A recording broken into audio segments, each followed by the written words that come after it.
En el departamento de Antioquia queda ubicado La Ceja, un municipio que dice ser el pueblo de las bicicletas.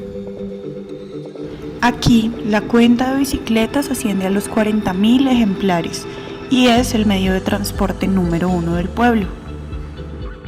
La primera bicicleta fue construida en el año 1817 por Karl von Drais en Alemania. Se trataba de dos ruedas unidas por un bastón metálico. Para moverse, el usuario debía empujar con sus piernas.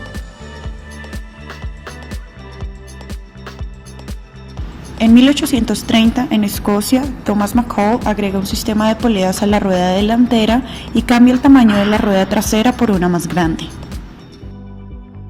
Fue en el año 1860 cuando Pierre Michaux, en Francia, inventó la primera bicicleta con pedales delanteros. Ya en 1870, en Francia, James Starley inventa la bicicleta de la rueda gigante.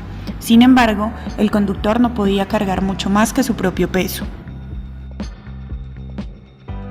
Años después, en 1885, el sobrino de Starley cambió el modelo y creó la bicicleta segura que incorporaba cadena y pedales centrales.